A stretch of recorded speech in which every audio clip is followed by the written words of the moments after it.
Okay, so the topic of this presentation, it is machine learning replicating human brain.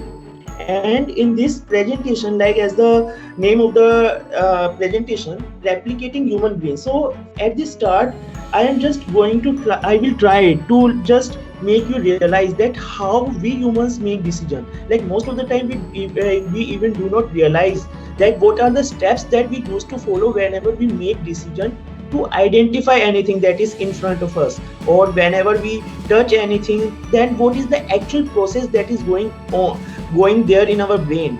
So in the first part of this lecture, I will just try to make you realize about that, and after that I will just take you to the resources available to replicate human brain. Means in with technology, like what are the technical resources that is available with us, using which we can replicate human intelligence. And after that, I will just discuss about the building blocks to design the machine learning system. So replicating human brain, what are the like steps that we should follow to create any machine learning system.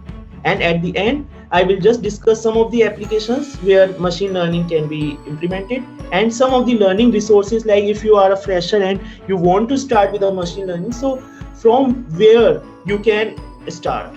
So and like this session, like I would like to be interactive. I would like you to like give me answers whatever you feel, so that then only like the purpose of making you realize that what are the steps, how we make decision, that will be fulfilled. Okay, so and you can like unmute yourself, or you can type it in a chat box. It is all up to you. So the first question is, could you identify the following alphabets? Like when I ask this question, of course on the left everyone is sure that it is T, and on the right everyone must be sure with 100% surety, everyone can say that it is J. But what about this alphabet which is in the middle? Could you identify this one? T. Okay, any other answer? You can also type if you want.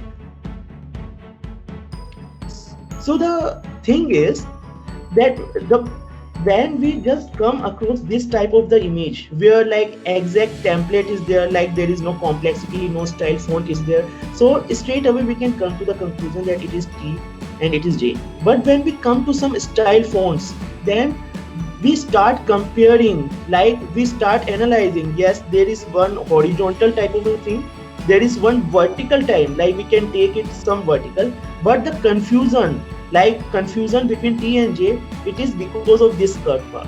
If it is not there, everyone like 80-90% of the people will simply conclude that it is T.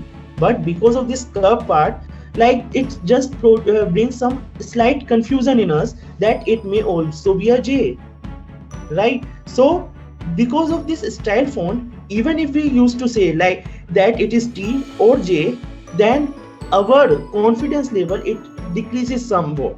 Means the confidence level, when we say about this, confidence level was 100% when we use, but when we used to answer about this, confidence level slightly decreases.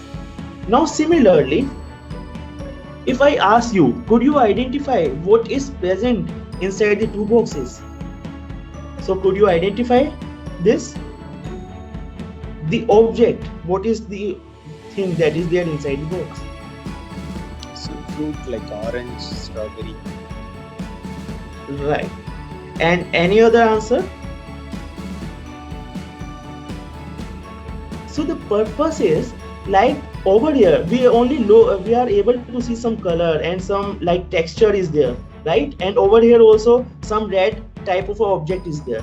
Now of course, as the participant has said that it may be the orange strawberry type of a thing, it may be there, but it can be apple also, it can be like some colorful sheets also. So when we give answer, of course whatever come in our brain at the first, we can make decision according to that, but still that answer cannot be 100% surety.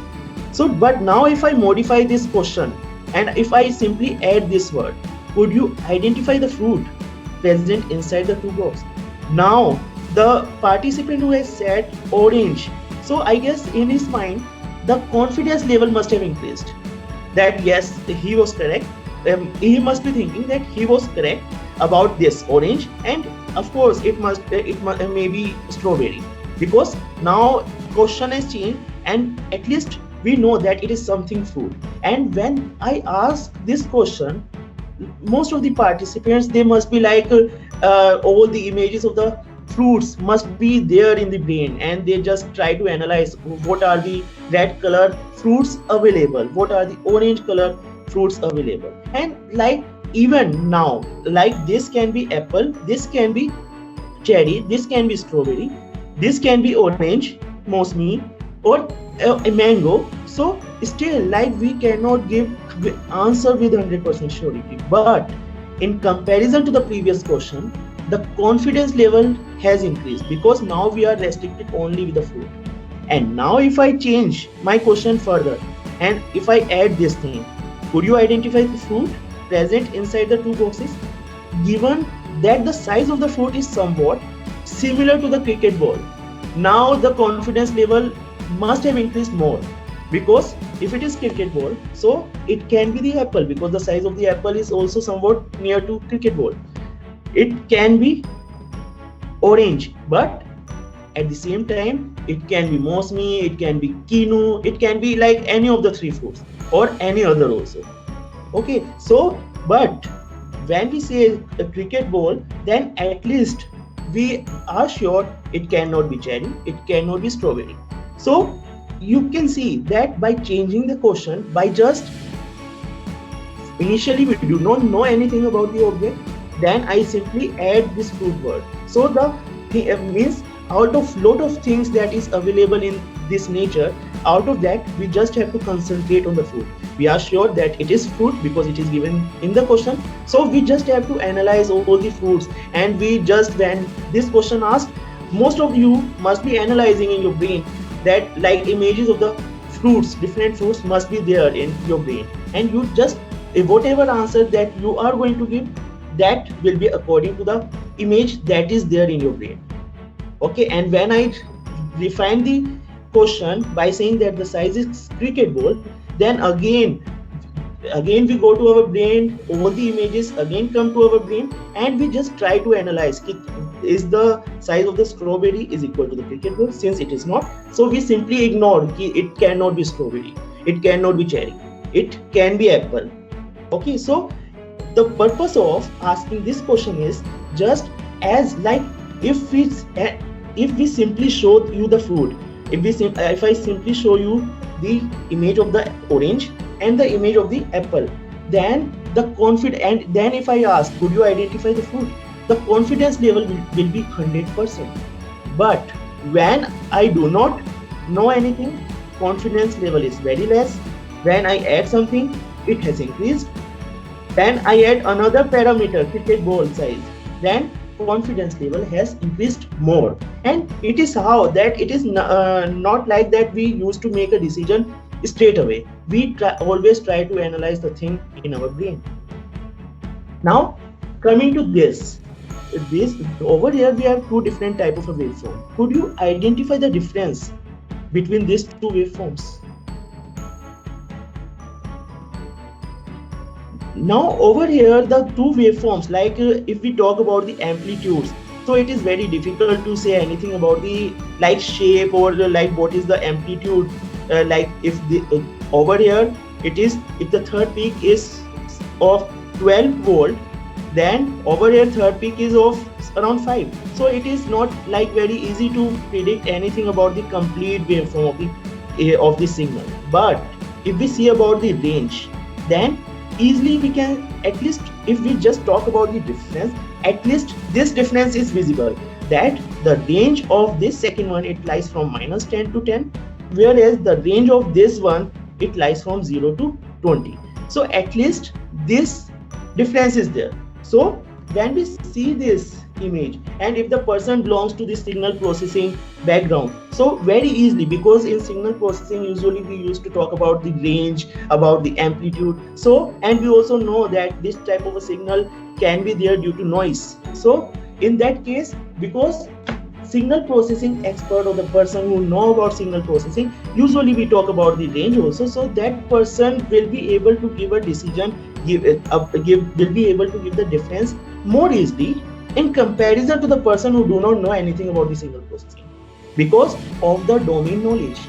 Okay, but the person who do not know anything, at least if the person try to compare this and put some time, then I guess at the end that person will also be able to see that the number lies from -10 to 10 and over here it is from 0 to 20.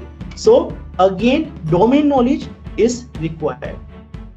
So whatever decisions that we used to take, the first task that we used to do is the information. We capture the information using our five senses. So whatever five senses that we have, we try to collect the information from these five senses, and after that all the information of all the five senses, they go to our brain, and in our brain we then try to extract the features that will help us to make a decision. Okay, for example, when we see this image, these two waveforms, then if we want to differentiate between these two waveforms, then our brain, like we are seeing both the images, but in our brain we need to analyze, we need to extract some features that will help us to differentiate between these two features, between these two waveforms. When I was over here, so in my brain I am able to see these images, but in my brain I was just imagining that what may be the object. When it is fruit and the size of the cricket, so means as soon as I got these features, like fruit is one feature, cricket ball size is another feature, so as I got that feature, my brain is able to identify the object. So once we collect the information from using all the senses, we extract some of the features that helps us to identify the object. And sometimes we also use this feature selection. Feature selection is something this feature selection we are going to discuss in detail when we are going to discuss things related to computers. Okay, so this I am going to discuss later. So this is about human intelligence system, that when we see, these are the steps we usually follow for all the cases. Whenever we used to make a decision, we used to follow all these steps.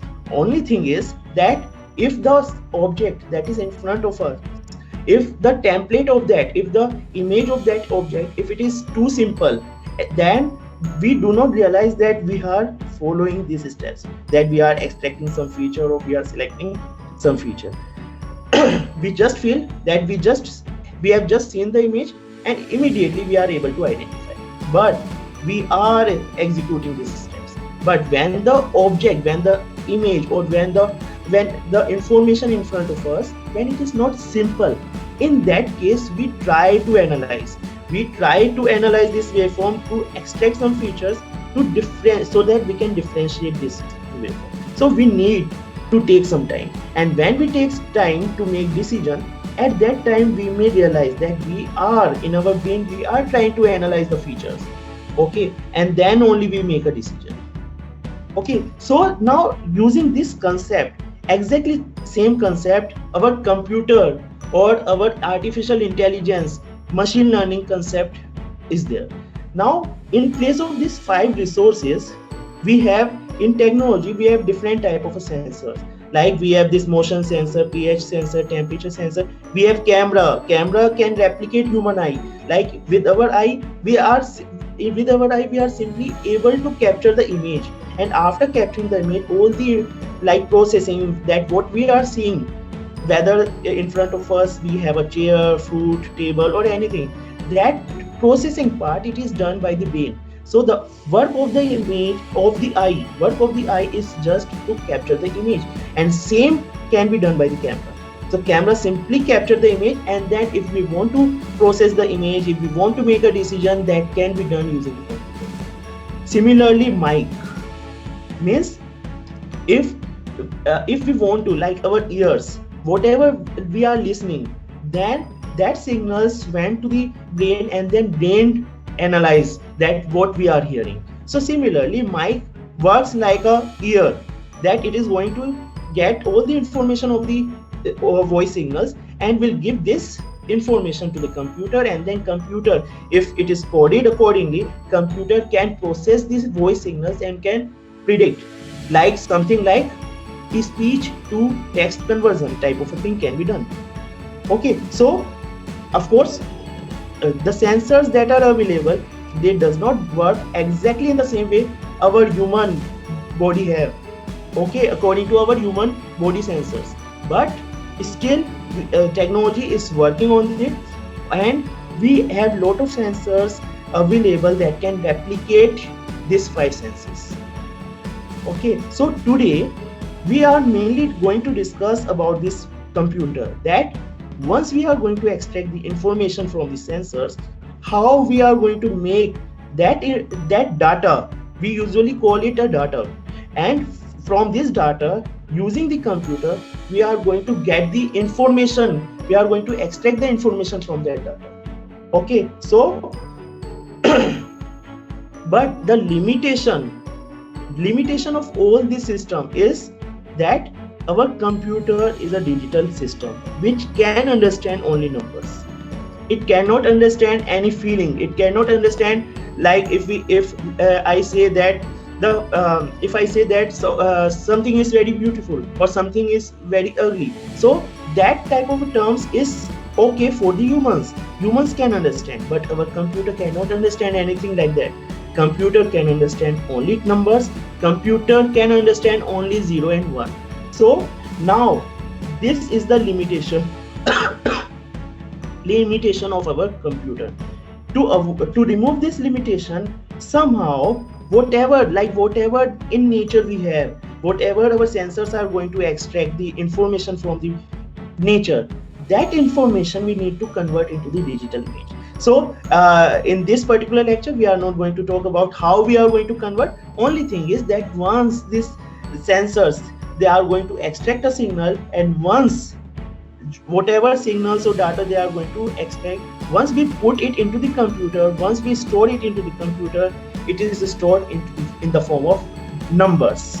Okay, means there is nothing like, for computer, nothing is beautiful, nothing is ugly. Computer does not discriminate anyone.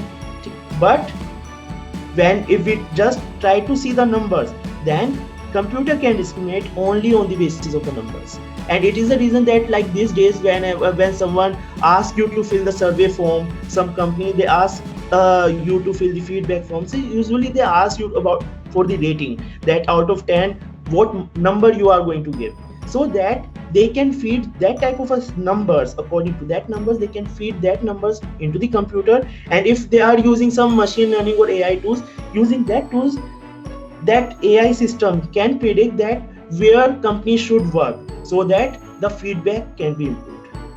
Okay, so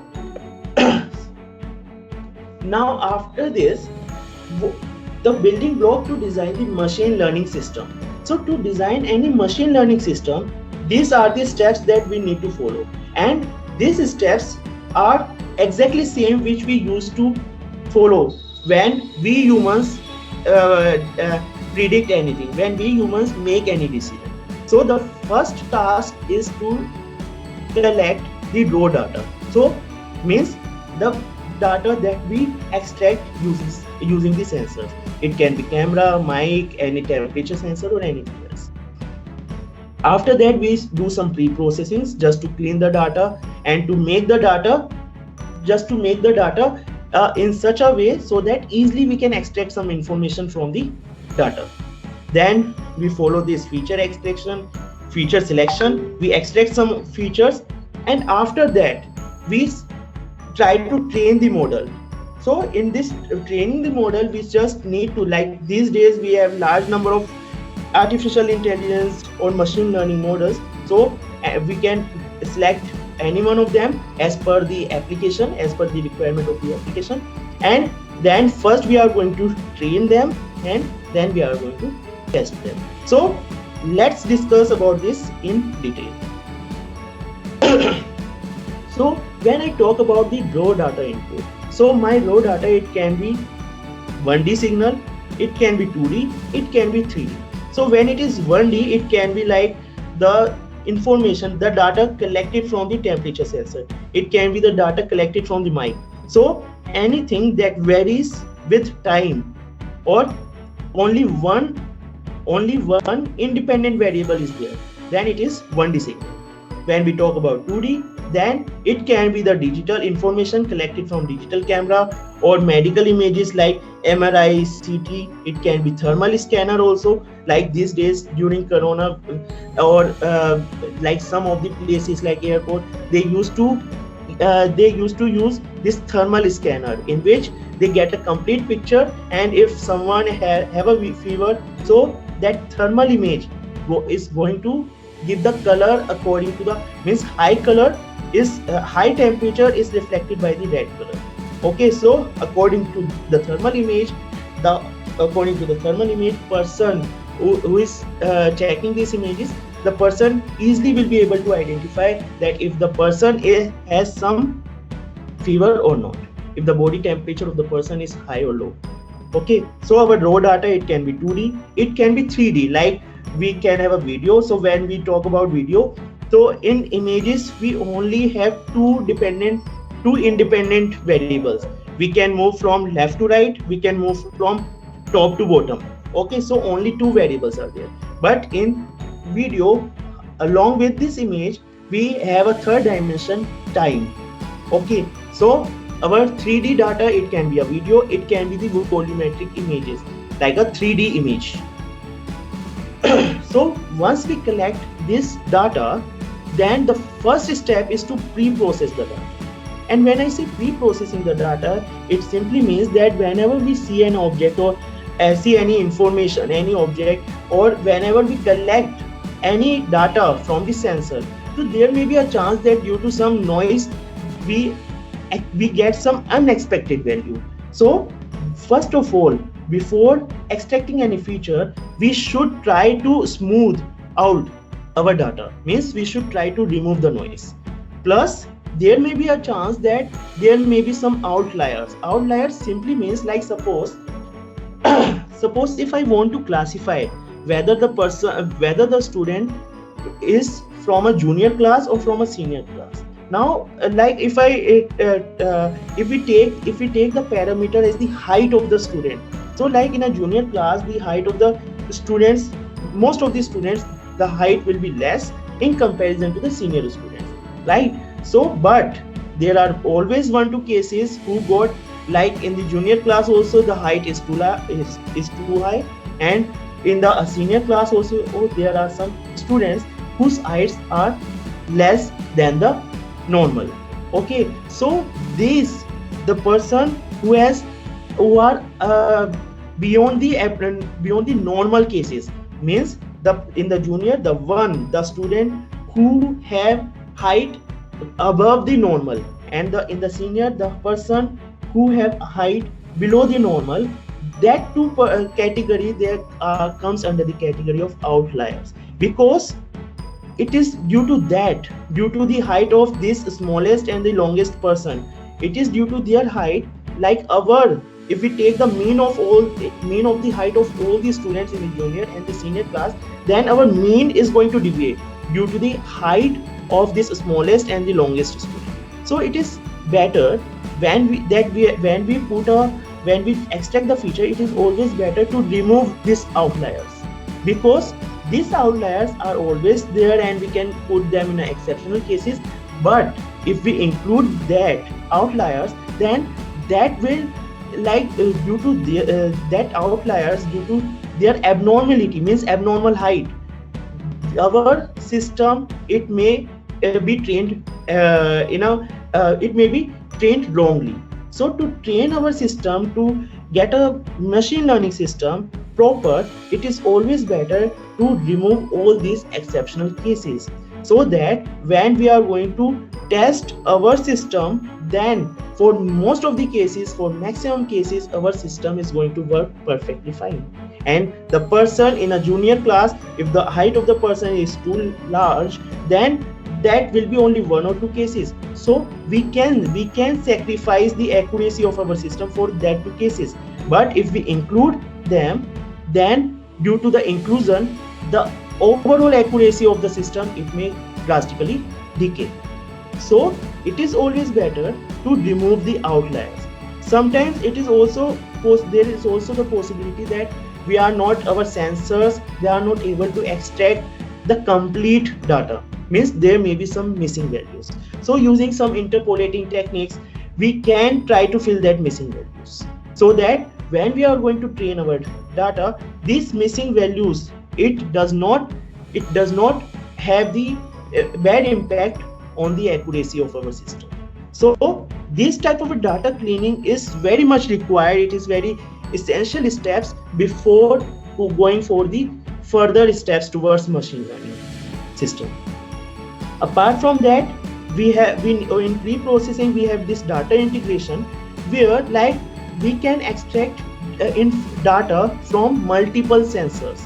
Okay, so if we are extracting data from multiple sensors, then we need to combine all that data into the, so that together whatever information we are going to collect from multiple sensors, from that sensors we will try to get some fruitful features which will help us to identify the object. Okay, so that is data integration.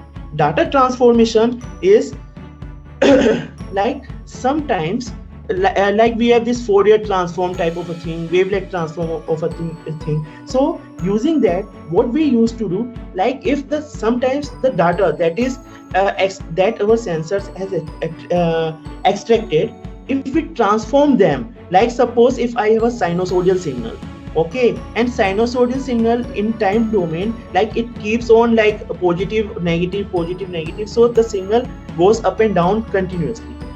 If I take the Fourier transform of this sinusoidal signal, and suppose if the frequency of my sinusoidal signal, if it is say 50 Hertz, then as soon as I take the Fourier transform of my signal, then my Fourier transform, it is going to give me only one amplitude at 50 Hertz. So just by transforming my time domain signal, my sinusoidal signal into the Fourier transform, I get the complete information of my signal, that the frequency is 50 Hertz, only one frequency is there, and I also get the information of the amplitude, that what may be the amplitude of my sinusoidal signal. So like then if anyone asks me if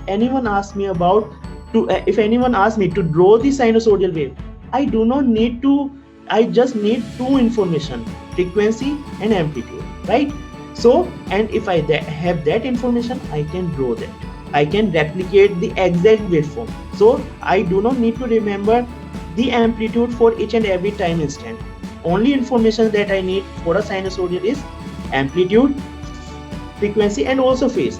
Okay, so just by transformation from time domain to frequency domain, I am able to get some fruitful results. Okay, so that is the requirement of the data transformation. Plus normalization also.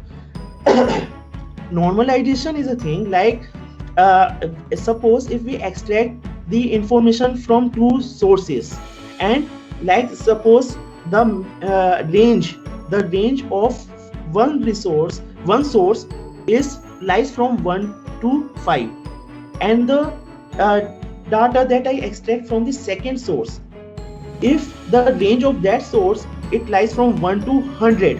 So since the range of the second one, it lies from 1 to 100, first one it lies from 1 to 5. So due to this range difference, like second is 20 times of the first. Okay, maximum value first it was 5, second it was 100.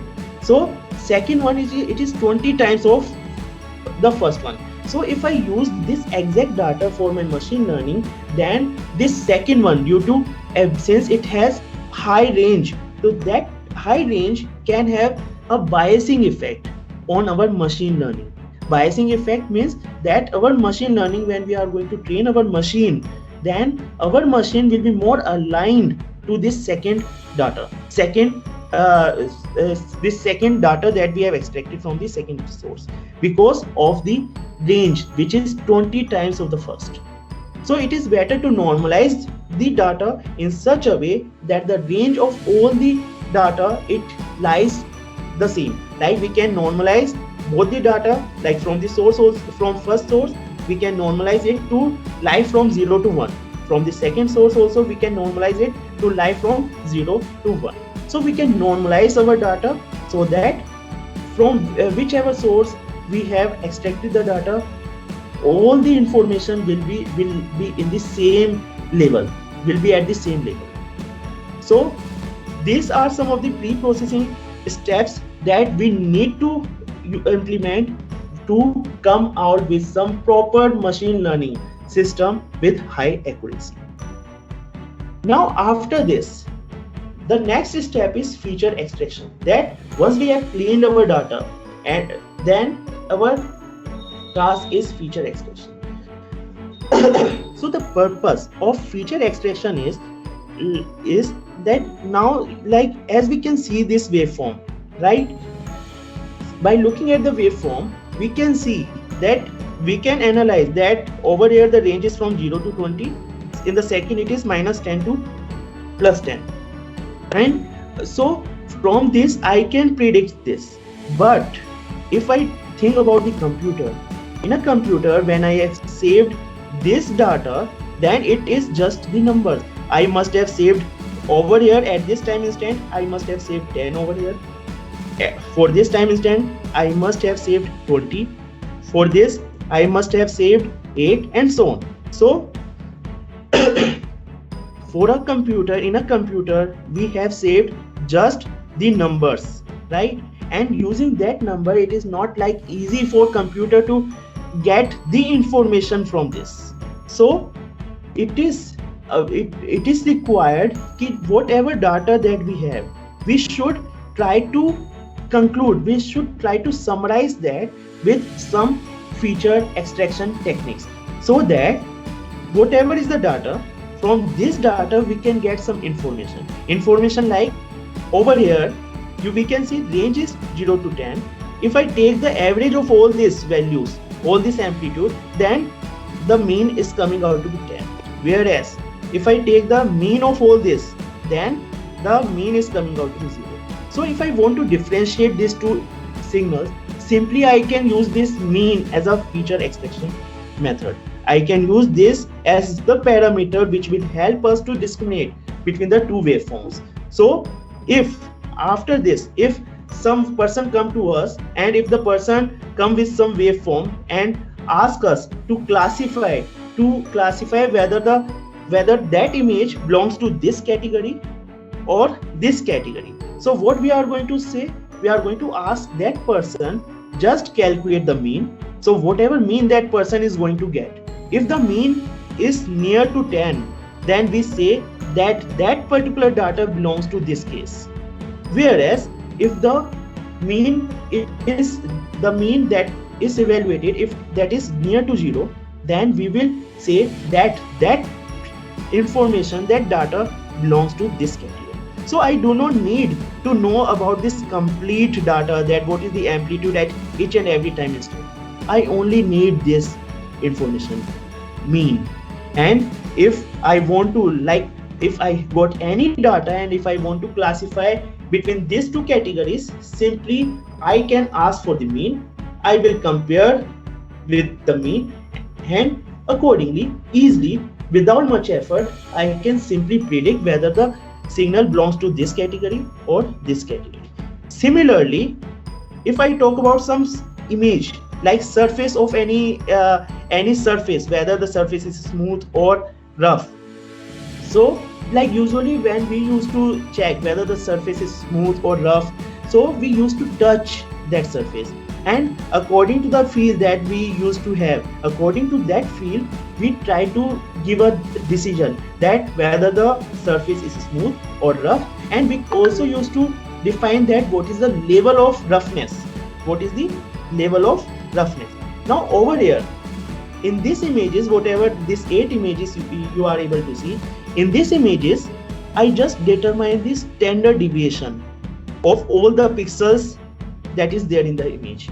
So I just determine the standard deviation, and I come out that for this first one, standard deviation is 5.88, second one it is 9.74, third 12.79, fourth 20.54. If you see the surface, you can see like it seems smooth. Color is very much, all the color they are very much near to each other. In this one it looks smooth, but there is a like some black shades are also there, lines are also there. So roughness of this seems to be more than this. If I go to the third one, roughness, it seems that roughness has increased. If I go to this fourth one, again you can see roughness has increased. If I go to this last one, you can see there is lot of roughness. So but at the same time, if I check this number, you can see my number is also increasing with the roughness. For the smoothest, it is the minimum, standard deviation is the minimum, and for the roughest surface, standard deviation is the maximum. So what I can conclude from this number? I can conclude that if I want to analyze whether the surface is rough or smooth, or what is the level of roughness in the surface, the only thing I need to determine is the standard deviation of all the pixel values. So if I determine the standard deviation of all the pixel values, then on the basis of that number that I am going to get, on the basis of that number, I can determine whether the surface is smooth, rough, or I can categorize the level of roughness also. So for example, if some person come to me with some image and the person asks me, could you tell something about the roughness of the surface? So I will simply ask the person to determine the standard deviation, and then if the person tell me that the standard deviation is 6, then I will say that your surface is smooth, like exactly like this. If the person say that the roughness is 50, then since 50 seems is for this image it is 38, so if it is 50, then it means that the surface is very rough. So accordingly, means I do not even need to see the image. The main thing about feature extraction is, the purpose of feature extraction is that I do not need to look the complete data. I just have to look for this number, and once I get this number, on the basis of this number I can classify, I can predict the roughness of the surface, I can categorize the signal whether it belongs to this one or this one. So I do not need to see this complete details. I just need to extract some feature, mean over here, standard deviation over here, and from these two information I can predict that about the surface of any cloth or any surface, or I can classify about the signal.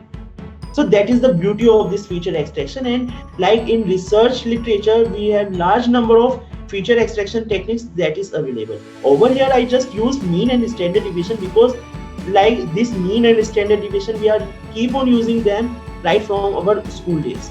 Okay, but this mean and standard deviation, they have a very like if we use them for our machine learning, like we can get we can get a very accurate machine learning system using these two parameters. So this mean and standard deviation, they are very good feature extraction techniques.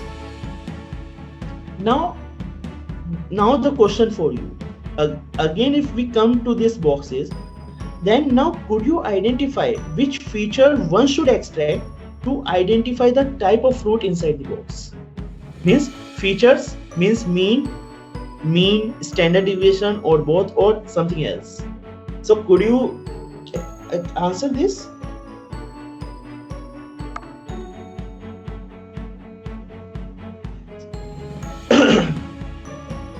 So if you see this, now if someone says that if I just need to classify on the basis of color, if someone asks me, like if there are a lot of fruits that are there on the table, and some person asks me to just classify, just to make a cluster of all the orange fruits on one side and all the red fruits on the other side.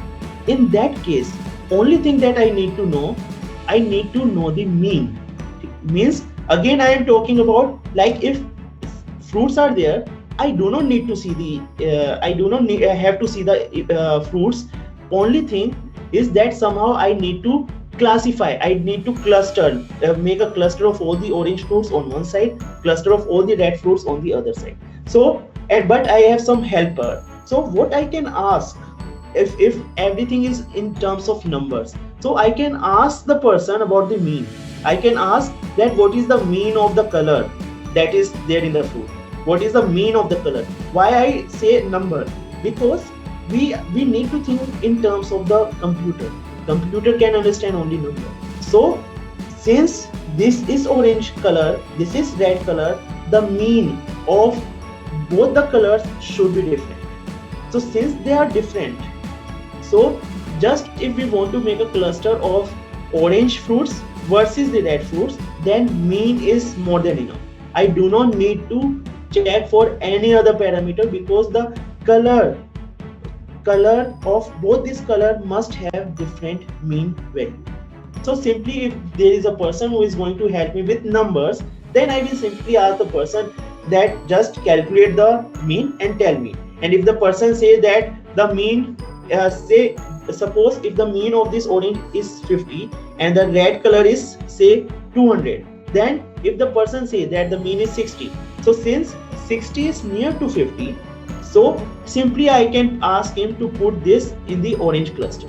If the person says that the mean is 150, so since 150 is near to 200, so I will simply ask the person to put it in the red cluster. So only thing that I need to hear from my supporter is the mean, that what is the mean, and on the basis of mean I will be able to cluster, I form a cluster of orange as well as of the red. But if I need to classify also with respect to like fruit, that if there are suppose apple, cherry and strawberry, and I want to all are red. Now if I want to classify, then for that case, because if I think about the roughness of apple, strawberry and cherry, then the roughness of all the three will be different. Okay, cherry, it will be roughness will be too high in comparison to strawberry has the highest roughness in comparison to cherry and apple.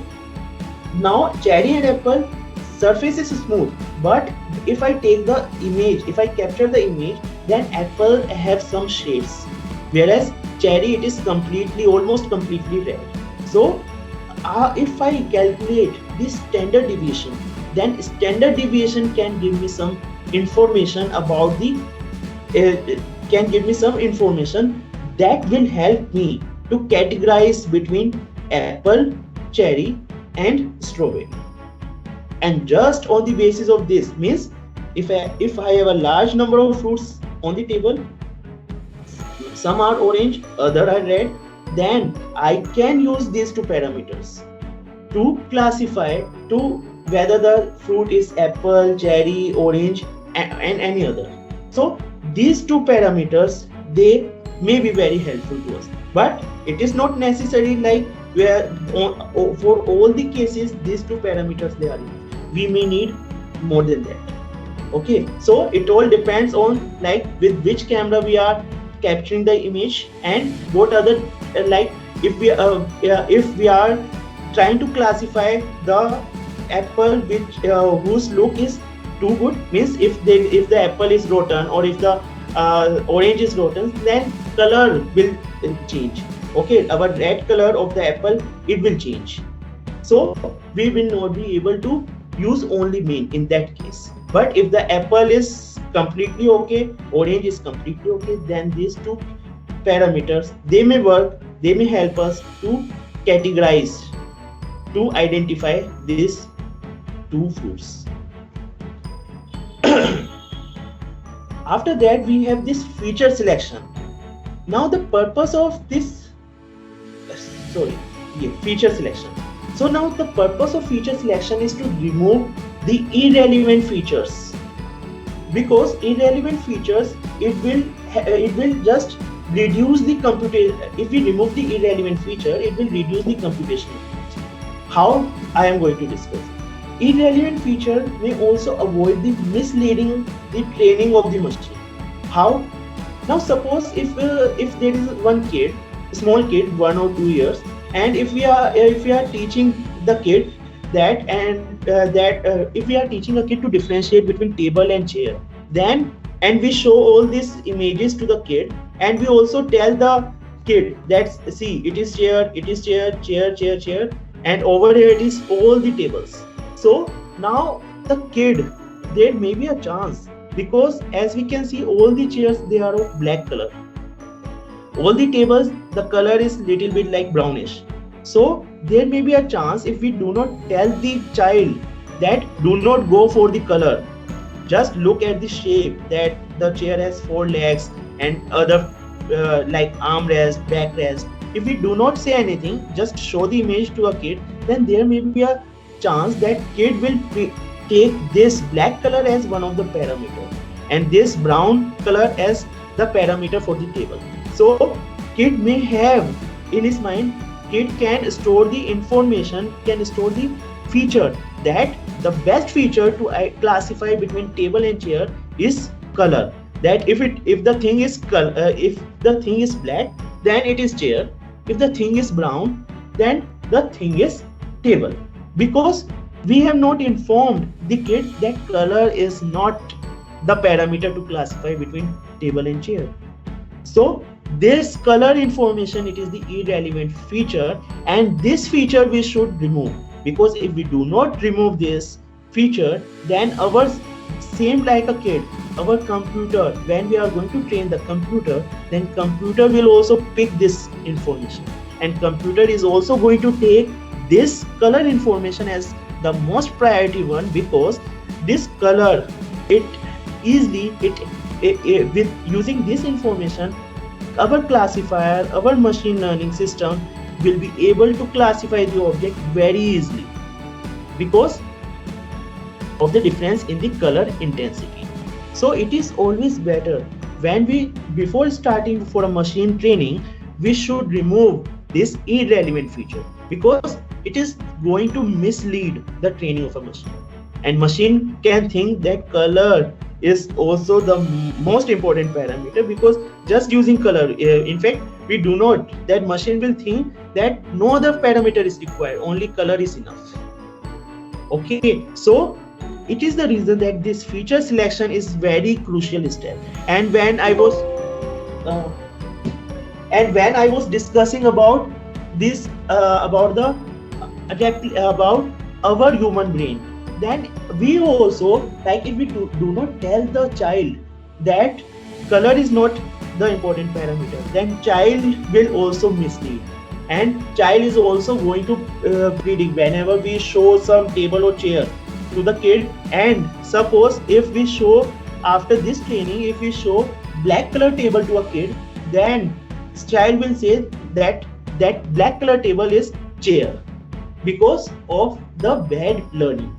Okay, so during, when we used to train, when we need to classify between table and chair, we are able to see the color information, but in our brain, since that color information is not relevant, so in our brain we used to ignore that color information. We do not go for a color. When someone asks that, tell me whether the object is table or chair, we do not go for a color information, we simply go do a feature selection. Okay, so that is important. Then it will reduce the computational cost. It is something like, if we want to classify between table and chair, so we simply says that whether the surface of the table, it is low or high. Like for a chair, it is usually low, and in a chair we usually have a armrest, backrest type of thing. But in a table, usually it is high, and if it is low, it does not have some armrest or backrest. So we used, if the minimum number of features that we need to see, the we will take less time to classify the object. Means suppose if I only need to see whether there is armrest or not, if I just have to see that, and on the basis of armrest I can classify, then in that case, if I see this object over here, there is a armrest, I will simply say it is chair, it is chair, chair, chair, chair. Over here I can say all are table. But when I come to this again, since there is no armrest, I will classify it as a chair. But if I talk about the computational cost, means the time I am going to take, if I just have to look at the armrest, then my processing time, I will take less time to make a decision, because I just have to look for a single parameter, that is the armrest. So it will, the less the number of features, less time will be taken, and it is good if our system is taking less time. But at the same time, we also need to see whether that single feature, or we should also need to see we should try to include all the relevant features that will help us to increase the accuracy of our system.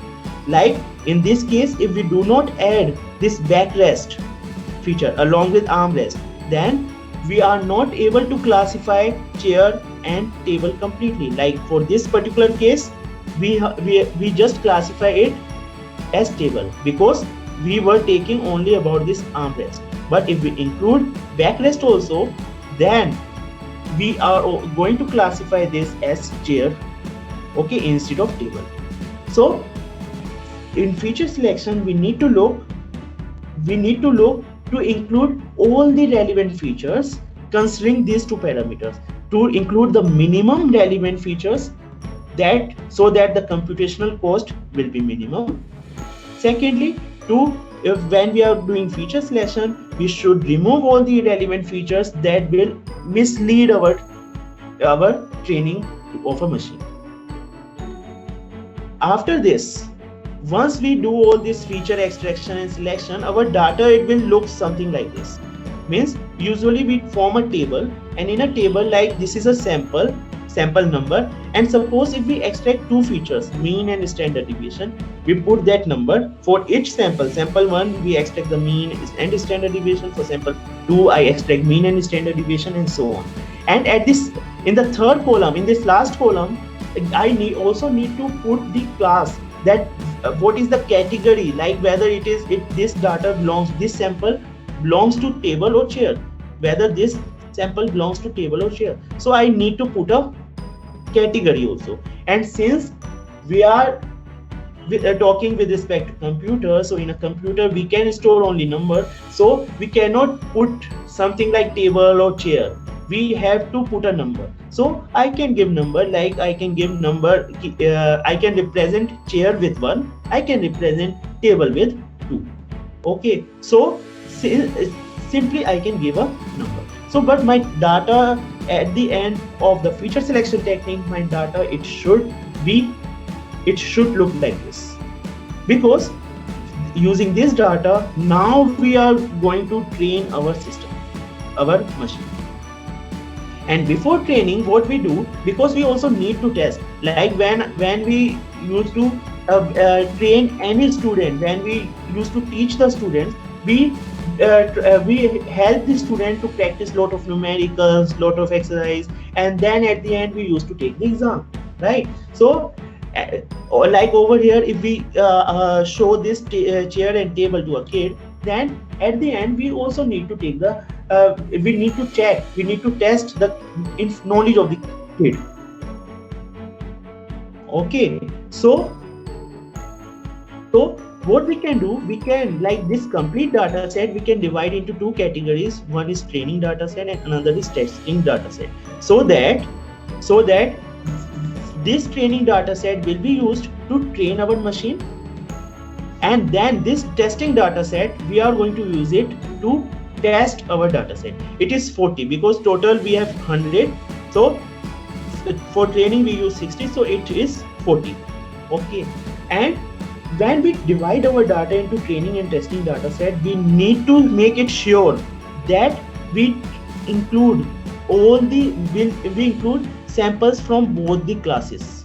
Means it should not be such that if I need to take 60 samples for training, so I should make it sure that out of these 60 samples, equal number of samples should be there from both the classes. It should not be like from 60 I can take 50 samples of class 1 and 10 from class 2, because if I have less number of samples in one category and more number of samples in another category, then that will simply bias my machine. When I am going to train my machine, it is going to be biased towards this category because of the presence of more number of samples. So it is always better to equalize the number of samples in both the classes. And if we are not able to equalize, either we at least numbers should be very near to each other, or there are methods like augmentation, data augmentation, using which we can use the same information, like we can increase the size of our data. So like in Python, in MATLAB, we have that type of functions available. So using that, we can increase the size of our data, so that our training data set must have almost equal number of samples, so that training should not be biased. It should be completely unbiased. Okay, so once we get this training and testing data set, then our task is to select the model. Like for this machine learning, we have large number of models available these days. So of course we are not going to go into detail of each and every one. Only in brief, I am just going to show how this artificial neural network works. Because like artificial neural network works, like the concept with artificial neural network is almost same like what we used to do in our school days. Like suppose if we have this like this is XY coordinate system. So over here, suppose if in the x-axis we represent mean, means over here, and x1 means y-axis, on the y-axis we represent standard deviation. Okay, so whatever samples that we have, means these samples, whatever samples we have mean, standard deviation. So mean I have taken on x-axis, standard deviation I have taken on y-axis. So if I want to plot this data, then it means that one point, sample 1 will be at point 2,3, sample 2 will be at 1,5, sample 3 will be 0,1. So what I can do, I can plot all this data that is there in the training data set. So I can plot this data in this graph. So where on x-axis I have mean, on y-axis I have standard deviation. And suppose I got this type of a data, means this green dots and this red dots.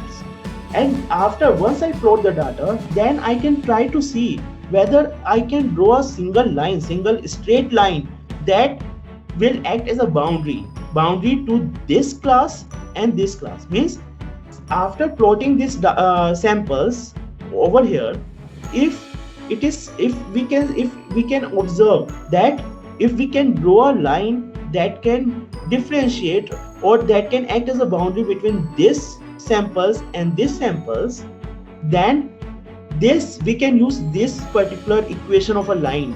We can use the equation of this line in such a way that whenever we come across some new data, then we are going to put the value of mean and standard deviation in this particular equation.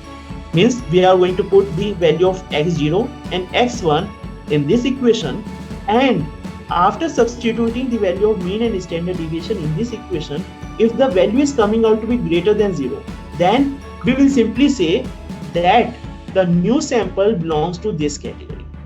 Whereas if the sum of all this, if it comes out to be less than 0, we can say that the sample belongs to this category.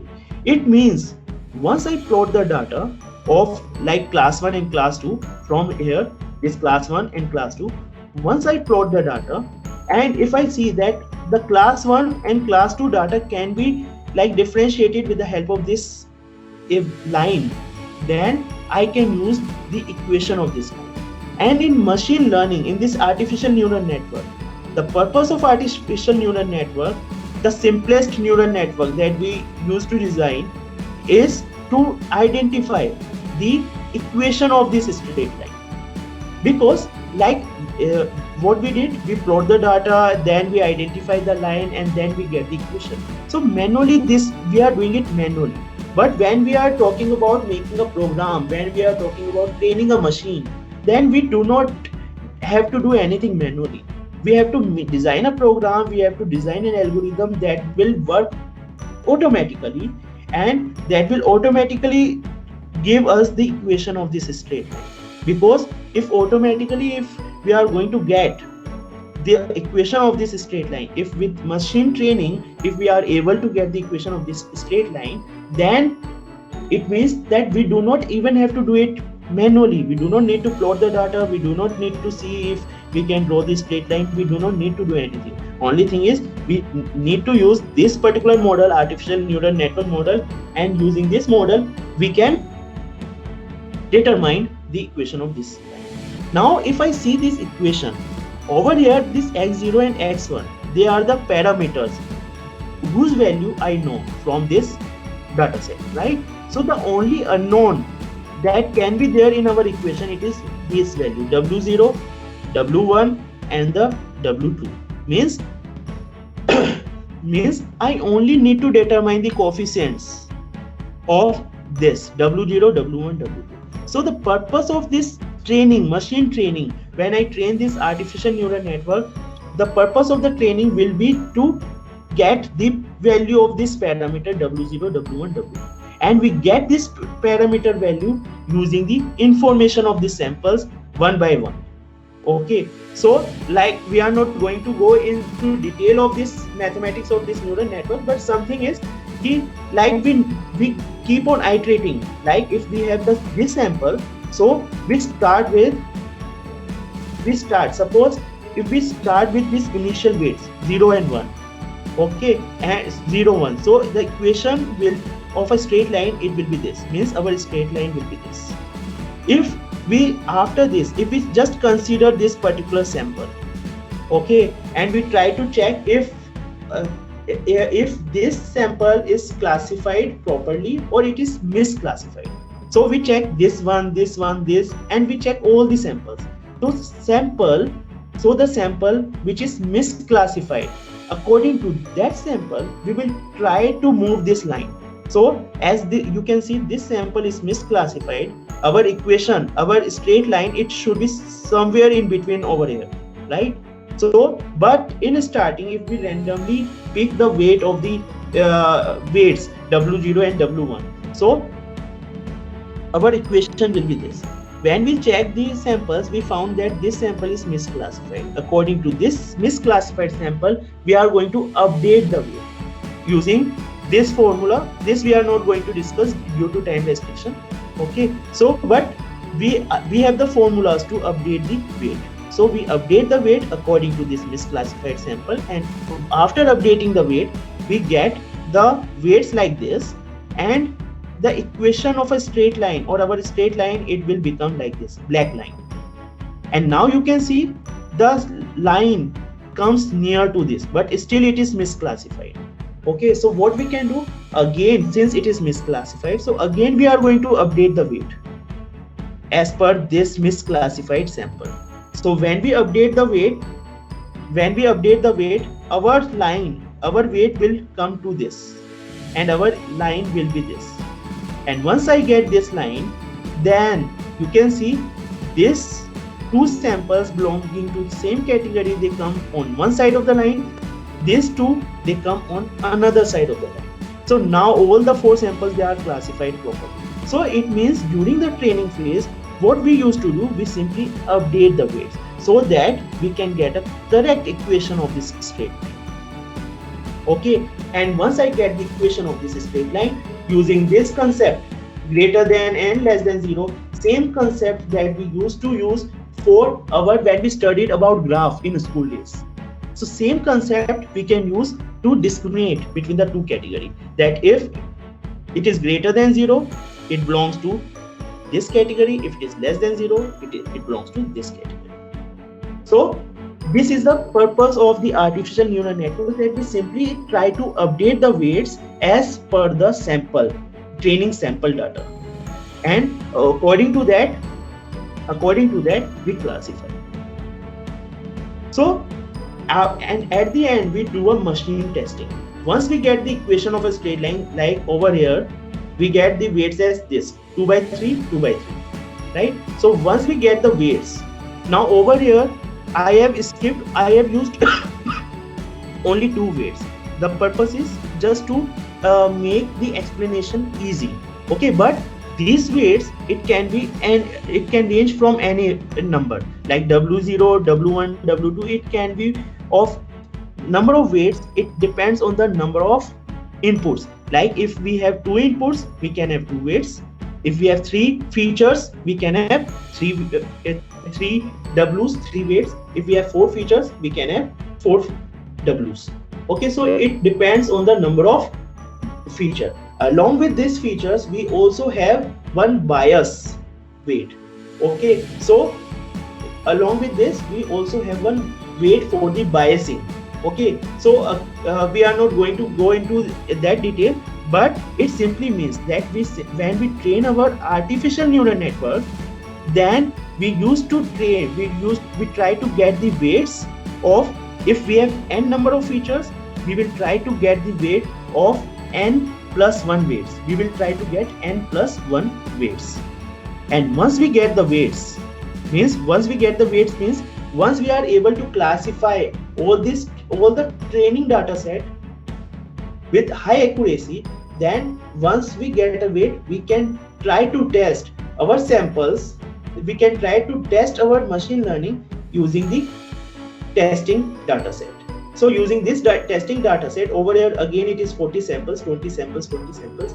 So we can use this sample to test our trained machine learning, which gives an equation like if I substitute the value of W0, W1 over here, then 2 by 3 it will cancel out. Simply I will get this. So whatever, like if I substitute like 1 minus 3, if I substitute this value over here, I will get 1 plus minus 3, so I will get minus 2. So since it is less than 0, so I can categorize it into the category 2. Suppose if I take a sample from this one, 2 and 3, so you can see if I substitute this number 2 plus 3 over here, I will get 5, which is greater than 0. So since it is greater than 0, so I can classify it as belonging to class 1. So only thing, the purpose of the artificial neural network is just to get the information of the weights. Okay, but remember over here what we discussed, it is the simplest neural network, and our data, like most of the time it is not arranged in the simple way that we can have a straight line. It can be complex also, like we can have 1-2 samples of this red over here. Okay, and if this is a case, then it will be difficult to get to differentiate, to categorize the classes using a single straight line. We need multiple number of straight lines. So in that case, we go for a deep learning type of thing. Okay, so this is all about machine learning. And at the end, just the application of machine learning, I will go fast because of the time. So the application of machine learning are like, you can in whatever application we can use our brain, same thing, in that same application we can apply machine learning. So since machine learning is simply replicating our human brain, so whatever task that we used to do with our brain, for all those tasks we can use machine learning. Like it may be this medical diagnosis, doctor used to see the image and then they classify whether the patient has some abnormality or not. We can use that type of a task using machine learning. Stock market trading, like we can try to predict whether the share is going to go up or down, or the trend, we can try to analyze the trend. Okay, so what the person who know about stock market trading, whatever steps or whatever, like the way the person is going to take a decision or to predict the share market, same way we can design a machine learning. online fraud detection, virtual personal assistant, email spam, self-driving. So the way we used to take a decision when we are going to drive the car, same type of a reasoning we can try to put in our machine. But for all these tasks, we just have to somehow convert our information into the numbers, and then we need to get the pattern. We need to analyze the pattern in that number, so that from that pattern we can extract some feature, and that feature, using that feature, I can categorize, I can classify the category, whether there is some person in front of the car or not, whether there is a speed breaker or not. So that type of thing I can do. Okay, so recommendation, product recommendation, like you can see that like if we go for any, like in Amazon, if we try to search for any product, then on the next day or from the same day, like if we are looking for a Facebook or anything, like we can see the same advertise is going to appear. And that is the work of the recommendation, like according to our behavior, like the whatever we are going to surf in the Google, whatever we are looking in the Facebook. So the system is going to try to analyze our behavior, our like what we may need, and according to that the system is going to recommend us that knowing that we may like that product. Okay, traffic prediction, speech recognition, image recognition. So large number of applications are there in a machine. Like over here I put some images, like just I put the application from image processing, because like this we are able to see, like over here you can see this is the original image, and when we increase the size to 4x, 4 times, then you can see the, when we zoom in the image, when we magnify the image, our image, it looks in fact more clear than this. So that is the capability of machine learning as well as image processing, that we can use the tools of the machine learning to even get the information that is not there in the original image.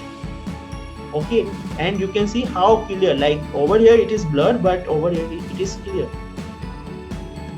Image enhancement, this is the original image, we can remove all this noisy part using the machine learning. For segmentation also we can use the machine learning, like if this is the abnormal area, we in image segmentation our task is to identify, is to segment this portion out. So we can do it using the machine learning tools like CNN. Image registration, like image registration is, suppose if we have these two images, and if we have these two images, and if we want to add these two images to get this image, so before adding we need to, because both this image they are of the brain, so if I simply add the two images without doing image registration, then the impact will be something like this. But so before adding the two images, what I need to do, I have to make the geometric orientation of these two same. So if I make this geometric orientation of these two images same, and after that if I add, then I will get this type of image. So in image registration also, to get the information of the geometric orientation of this image and this image, I may use the tools of the machine learning.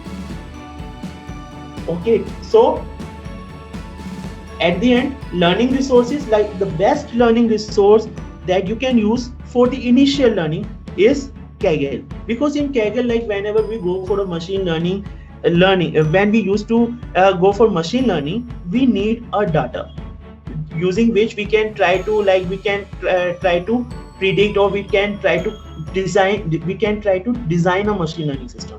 So that data is available in Kaggle. That along with data, like different people have also put their code, so using that code we can try to learn that how the things are working. So it is not like that, because these days lot of tools are there, lot of inbuilt functions are there, especially in Python and MATLAB. So we simply have to just use that tools, and we will be able to get a system, machine learning system. But if you are looking for a research oriented projects, so for that, like this inbuilt function is not going to work for all the time, because for research we need to bring some innovation. And innovation we can bring if we know about the basic fundamentals, like whatever I have discussed in this session. If you know about that, that how we can extract the feature, what is the why we need to extract the feature, what is feature selection. If you know all that information, then looking at the data and analyzing the different information like different images, you can try to come out with some new feature extraction technique that will be able to categorize the classes more accurate. Okay, so but for our BTech students, for our freshers, like this, starting with this is too good. But for a researcher, you need to analyze everything from the basic fundamentals. Okay, so with this I end my session.